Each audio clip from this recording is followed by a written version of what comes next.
Good evening. You're watching AWANI Tonight with me, Saraya Mia. The federal court has ruled that 16 provisions of the Kelantan Syariah state law are unconstitutional.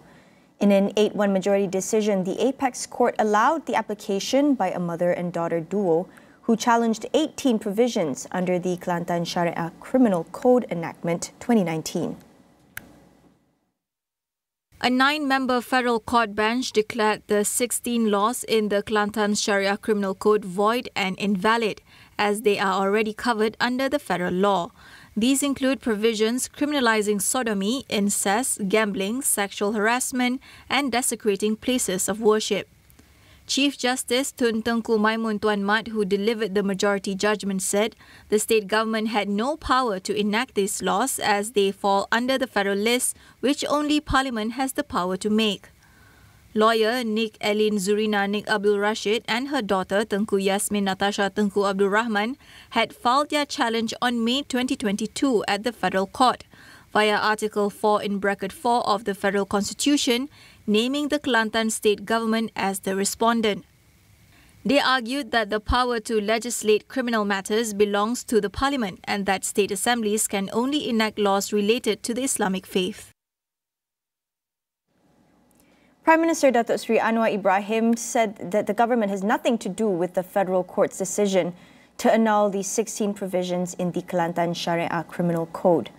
The Prime Minister stressed that the decision was made by the federal court by the power vested in them under the federal constitution.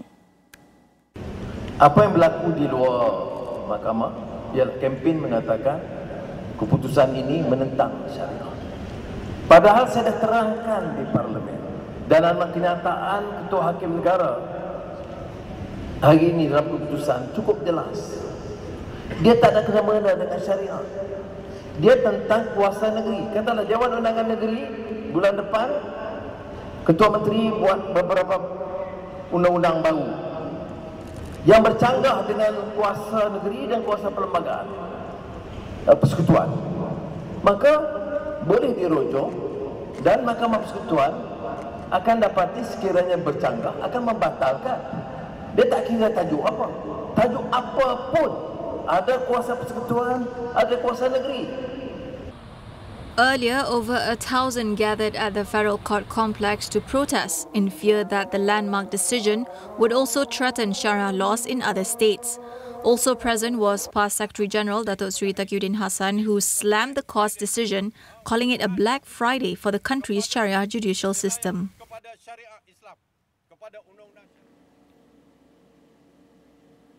In other news, the outcome of the Public Service Remuneration System SSPA study is expected to be announced by the end of this year. Datuk Seri Anwar Ibrahim said that the time has arrived to expedite the process in order to benefit civil servants. Memang ada keluhan. Tadi saya bisik KPPA pun ada, Menteri Dahlan dan KSN, KSP tentang kajian sistem pasaraan. Tentang 12 tahun kadar upah penyewa awam tidak dikaji dan tidak meningkat. Jadi tahun lalu saya bagi jaminan dan tahun ini sudah sampai ke tahap dan saya percepatkan proses itu. Dan mungkin dalam tempoh 2 bulan kita akan percepatkan dan dalam tempoh 3 bulan saya bentangkan kepada jemaah menteri dan boleh diumumkan. Suku ketiga ataupun selewat-lewatnya suku keempat tahun ini. Malaysia's performance in the latest program for the International Student Assessment PISA showed a decline in maths, science and reading. Loh Ken Ming from Teach for Malaysia discusses the implications of this trend. We've actually made a lot of progress in the last decade, right? We've lots of different initiatives, both by the ministry as well as many different civil society organizations. I think the pandemic has reversed some of those initiatives to the fact that we have a slightly different starting point now, different post-pandemic. And so I think particularly if I think about the literacy levels or foundational literacy that may have long-term impact on children's learning, right? And when we think about long-term impact, I think the World Bank estimates that a lifetime income of a student impacted by learning loss as a nation could be, in the trillions, right, for our economy. And so as we think about it, we're not only thinking about students right now, but also how are they going to be adapting into the future. And I think beyond foundational literacy, we're also thinking about a lot of future skills as the world is adapting. I think from a concerning point, I can say yes, but it's actually also an opportunity for us to really explore how we can build more collaborations, how we can open up for more people to work together to address the issue. Meanwhile, Project ID's Kelvin Tan stresses the importance of supporting teachers' development so they can help students get back on track. Professional development is out there for teachers. It is part of the system to offer professional development to teachers. But as we continue to receive, or as teachers continue to receive policy shifts, new curriculum that may come in the future, or any other new initiatives that comes for teachers to roll out to students, something that we are always mindful about is the teacher capacity building. Whilst the policy is there and it's shifting, are our teachers equipped with enough skills, and are they given enough time to take up those skills so that they can translate those policy initiatives to actual learning into the classroom? Our teachers definitely have the ability to, but oftentimes we may overlook the time needed and the amount of training needed to equip our teachers to be ready. Catch the full episode of It's About Youth every Friday at 10:30 p.m. only on Astro AWANI. Now, AWANI Tonight will go for a quick break. Don't go anywhere.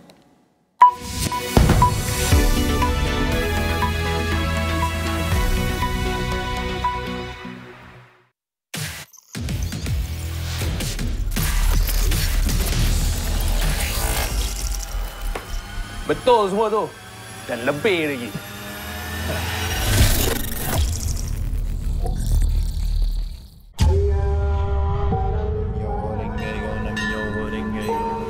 Daulat Tuanku.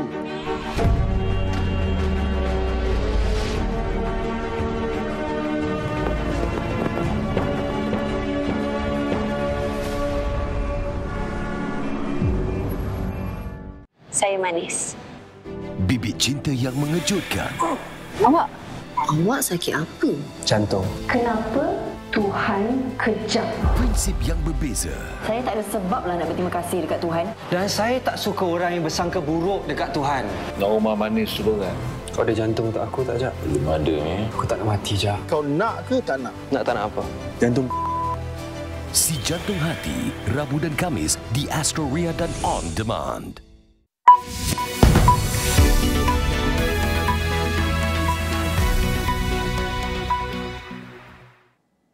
Welcome back. With less than a week left to the Indonesian presidential elections, we look at the hot topics surrounding the campaign. Among them is the feasibility and future of Indonesia's planned new capital, Nusantara.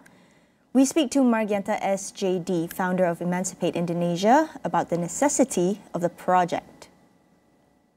One of the people who are strongly against the building of Nusantara, the new Ibu Kota Negara IKN in Kalimantan, because as one of the presidential candidates say, and also as many people say, the process itself is not lawful. A lot of civil society, academics, experts who are actually good in their fields and can give better inputs, they were not really consulted. The process was very fast, just like fast food delivery, and then suddenly it's there, and now it's a law, and now whoever is president is mandated by law to continue it. But the question is, who will prioritize more money to it?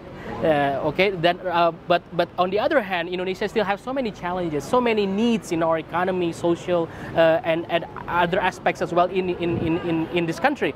So IKN should not be a priority, I think, and if someone say it will affect uplifting the middle income economy, etc. They only building this new capital. It is only a purpose for whom? Is it a purposefully for Indonesian working class, or is it purposefully for only a certain elite's dystopian dream of having some kind of like a new Wakanda-like new capital city in the middle of nowhere, and while also destroying forests and basically the whole ecosystem there? At what cost? Meanwhile, Spain's Coast Guard intercepted a boat with 59 migrants off the coast of Gran Canaria and brought them to a shore at the island's Arguineguin port. Spanish officials say the number of migrants entering Spain irregularly by sea jumped nearly 300% in January, majority landing in the Canary Islands. About 83% of the dingy boats making it to the archipelago departed from Mauritania. The head of the European Commission and Spain's Prime Minister visited Mauritania on Thursday and promised more funding for the West African country to curb irregular migration to Europe amid a jump in departures. This follows a record number last year of migrant attempts to reach Europe via the Spanish archipelago. The archipelago lies around 100 kilometers off Africa's west coast. Its 7 islands have become the main destination for migrants from Senegal and other African countries trying to reach Spain, fleeing conflict or seeking a better life. President Joe Biden was found not guilty of charges for improperly handling classified documents when he left the vice presidency in 2017. Special counsel Robert Hur said he opted against bringing criminal charges following a 15-month investigation, partly because Biden cooperated and would be difficult to convict, describing him as a well-meaning elderly man with poor memory. Biden, in an angry rebuttal, said his memory was fine. I'm well-meaning, and I'm an elderly man, and I know what the hell I'm doing. I've been president. I put this country back on its feet. I don't need his recommendation. It's totally out. How bad is your memory, and can you continue as president? My memory is so bad I let you speak. That's your memory has gotten worse, Mr. President? My memory is not good. My memory is fine. My memory, take a look at what I've done since I become president. However, Biden made one error in his remarks, mistaking Mexico and Egypt in a response to a question on the Israel-Gaza conflict. Initially, the president of Mexico, Sisi, did not want to open up the gate to allow humanitarian material to get in. I talked to him. I convinced him to open the gate. Biden added that he was pleased the 300-page report cleared him of wrongdoings. Hur, previously appointed by former President Donald Trump as one of the country's top federal prosecutors, said in the report that Biden had left the White House after his vice presidency with classified documents about Afghanistan, among others. Meanwhile, Donald Trump has won the Nevada and U.S. Virgin Islands Republican caucuses. The former president moves closer to becoming the Republican presidential nominee in a likely general election rematch with President Joe Biden in November. Trump easily won the U.S. Virgin Islands caucus with 182 votes, or 74% of the 246 votes cast there, beating his last remaining rival in the Republican race, Nikki Haley, who won 26%. In the Nevada caucus, held earlier this week on Tuesday, Trump garnered 63% of the votes to Haley's 30%. He has now won contests in 3 states, Nevada, Iowa, and New Hampshire, making him the presumptive Republican candidate in November's general election. Trump, however, patiently waits for the U.S. Supreme Court to rule in a landmark case challenging his eligibility to run for president again. Colorado's Supreme Court ruled in December that Trump should be kicked off the ballot because of his role in the January 6 attack on Congress. Now that wraps up AWANI Tonight. Thank you for watching. Me and my AWANI Tonight team would like to wish those celebrating the Chinese New Year a very happy Chinese New Year and good night.